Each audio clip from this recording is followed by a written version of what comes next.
Okay, hi. Gonna get started here, I guess. My name is Mike, and there we go.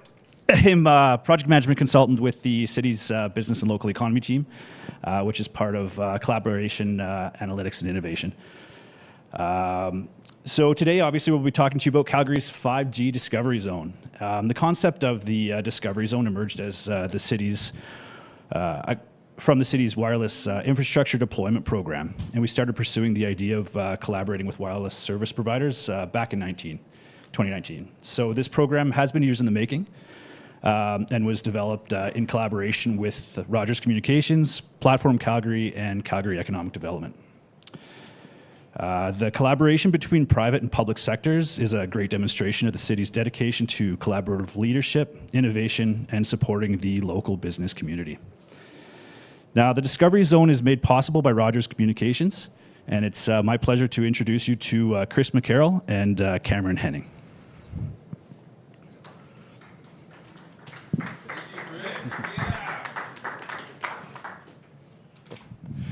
Thanks a lot, Mike. Thanks, sir.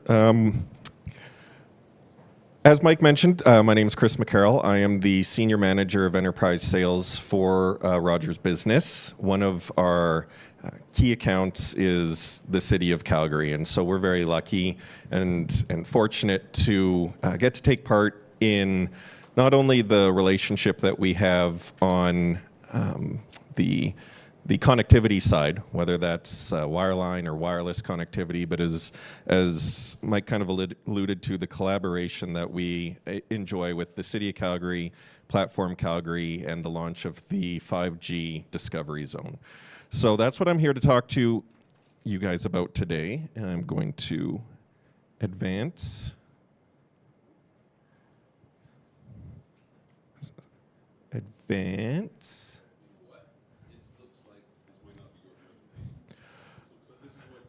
Oh, this is what Roberto sent you?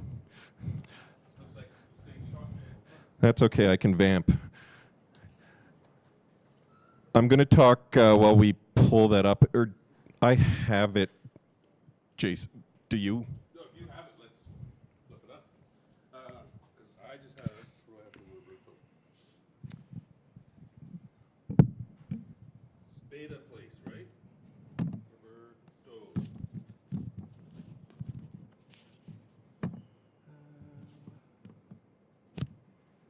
I'll give you this.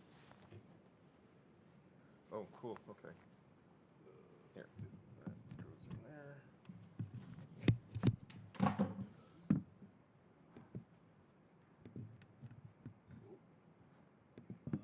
It is this kind. Oh, I don't have that card. No. Okay. So can you? Send this to you? Yeah. You need a USB-C type. Yes, there we go. Oh, perfect. Look at you. Thank you, Joseph. Someone in the Innovation Center should have a converter. Yeah. Does somebody have some 1992 tech for us? Okay. And then this just goes.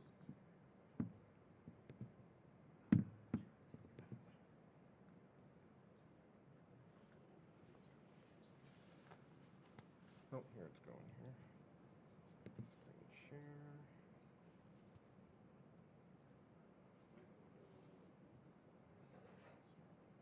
Unable to share, no display detected. Okay, that's what, because we have, there's a long story. We have these two click share things, and one's for a different TV, and they got mixed up, okay?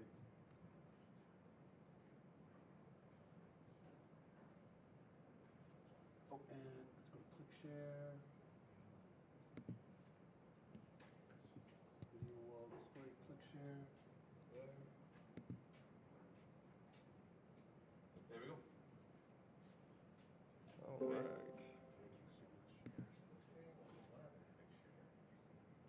Yeah. Okay. So, how do we get rid? Who's got that one? Oh, it's this one right here, actually. Nice. Oh, for crying out loud. All right.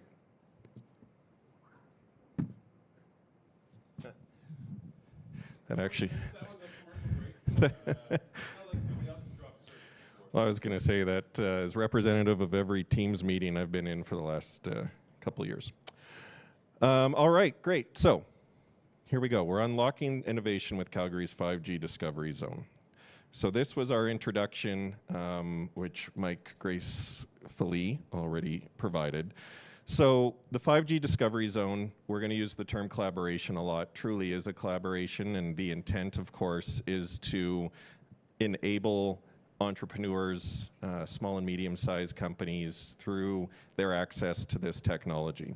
So a lot of this couldn't be possible without the partners that you see on the screen there. Sorry, I got to get my notes here. So I'm going to give you a little bit of boilerplate, and then I'm going to talk about what each one of these partners have really brought to the table in terms of the Discovery Zone. So the goal of the 5G Digital Playground, or the Discovery Zone, is to provide a testbed environment for collaborators to experiment and research the capabilities of 5G, while providing feedback to further develop and sustain the delivered networks within the testbed. So what that boilerplate statement really means is Rogers as a company can provide this connectivity, but we also learn through all the work that happens via this connectivity, all of the innovations that come as a result of it, and that's why Rogers as a partner provides engineering support, technical support, and connectivity enhancements through the feedback that we get from these partners. So I'm going to take a minute just to talk about the City of Calgary, their role in the 5G Discovery Zone. Mike kind of alluded to this as well, but setting vision and ensuring alignment with the city's goals. The city also coordinates efforts with the partners for economic development and drives progress to ensure the success of the program. That goes back to the application process that we're going to talk about in a minute here. Rogers' goal, of course, enabling the connectivity infrastructure within the zone. We offer engineering support and resources to assist participants in optimizing their technologies for the 5G capabilities, as well as fostering development and problem solving. So kind of what I just said, but written a lot better. Platform Calgary, they're collaborating, of course, with Rogers and the city to develop the challenge statements and circulate them to their network to attract participants. They also bring together the resources of Calgary's tech ecosystem to help startups launch and grow.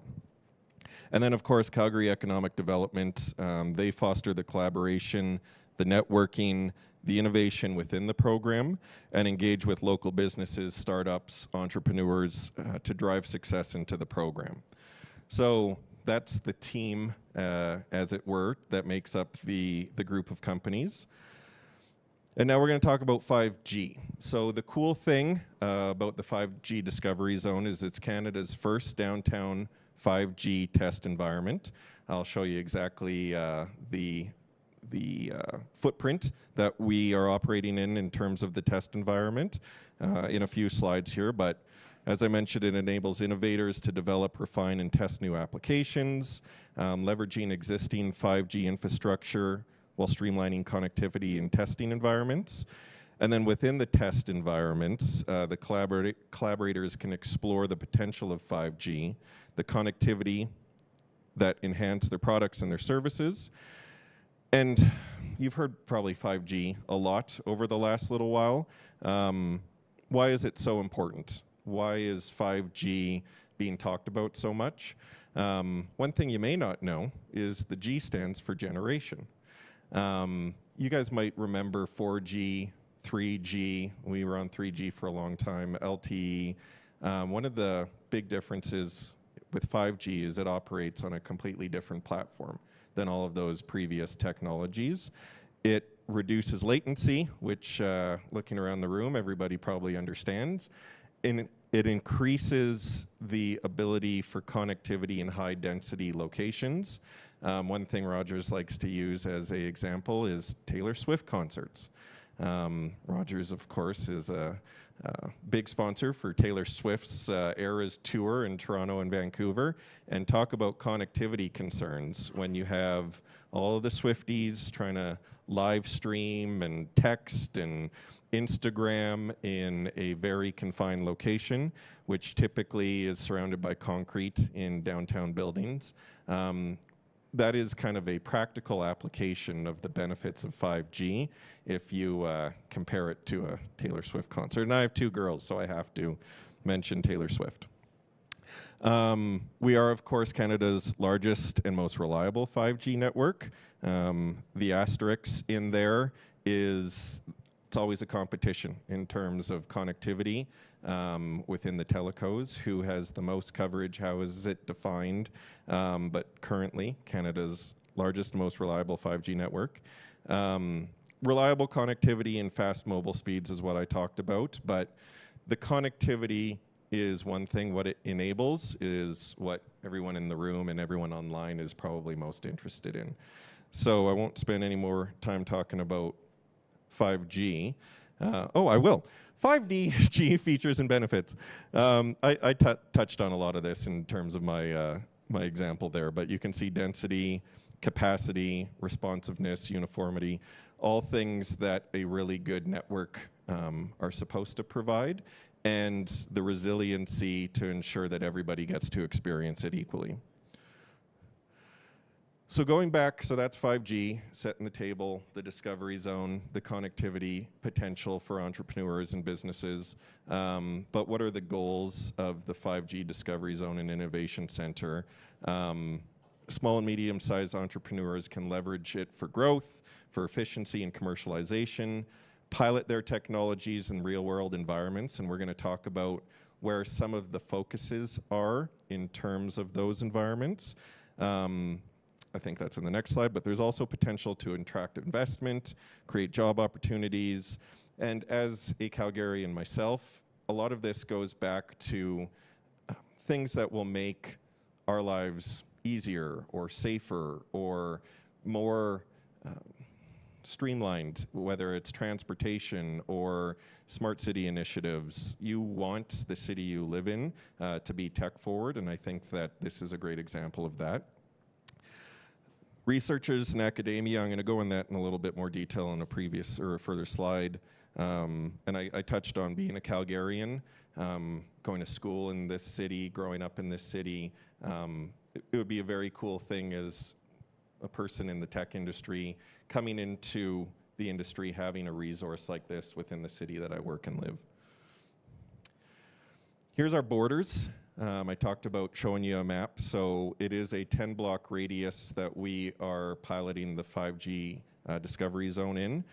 You can see the UR here is the Andrew Davison building. The convention center is within that zone as well, talking back to the high-density user experience, accessing the physical space. Platform Calgary, of course, is in there, the Central Library, City Hall.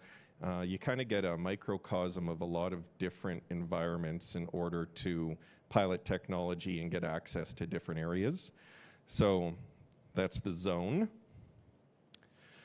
Now, areas of focus, as I alluded to, transportation and mobility, public safety, climate, and environment are kind of 3 pillars that the application process to get involved in the digital discovery zone harken back to. So areas of micromobility, special service vehicles, smart parking, a lot of the things that fall under that smart city kind of umbrella.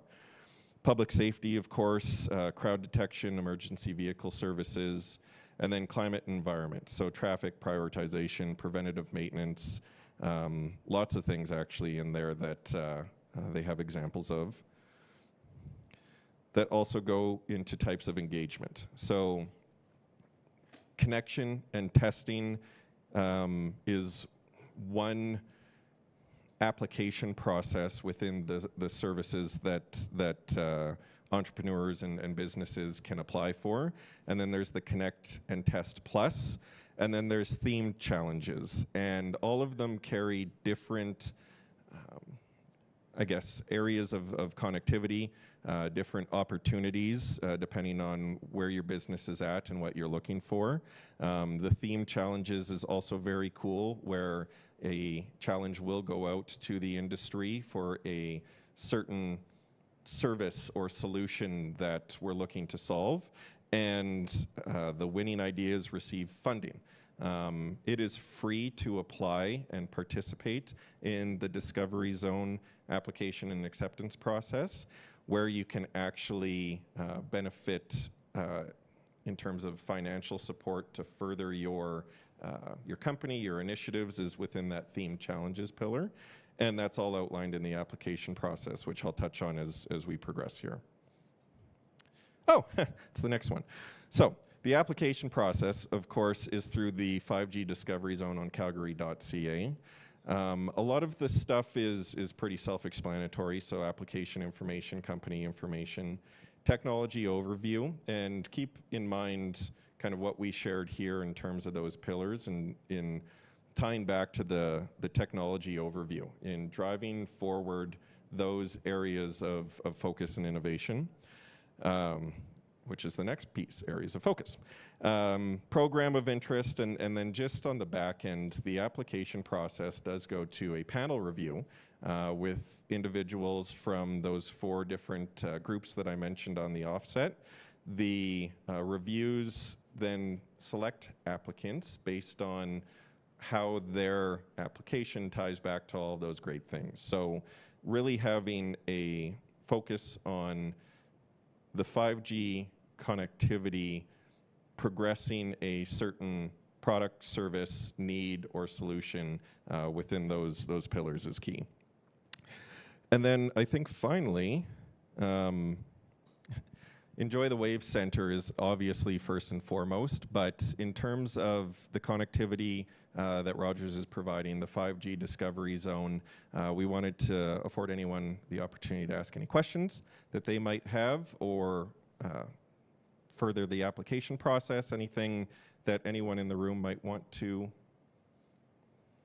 ask or share. An example of like what kinds of companies would go through the process?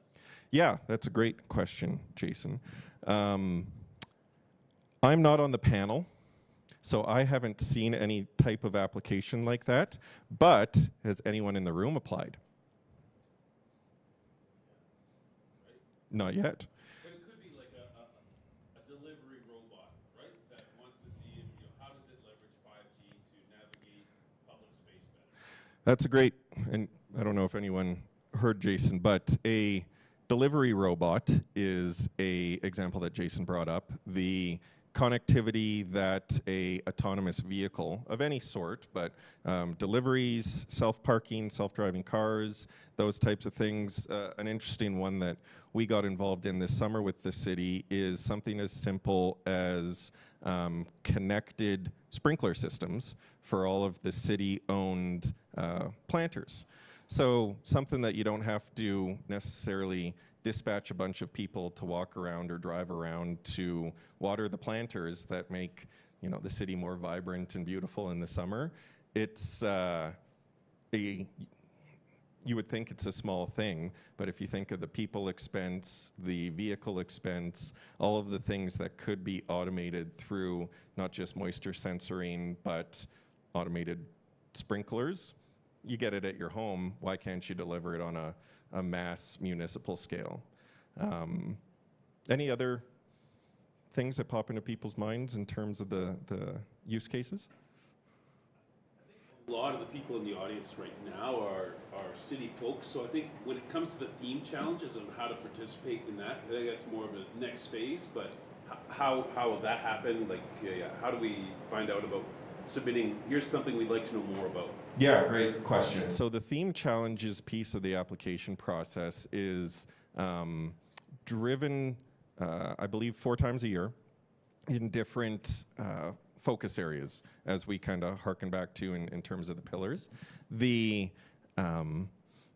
ideas and the possibilities are really endless, and I think that when it comes to the different groups within, say, the city and the priorities that each group would have, whether it's parking or we talked about Calgary Police Services and some of the connected worker technology, which doesn't just stop at law enforcement. There's also lots of safety automation that's going on.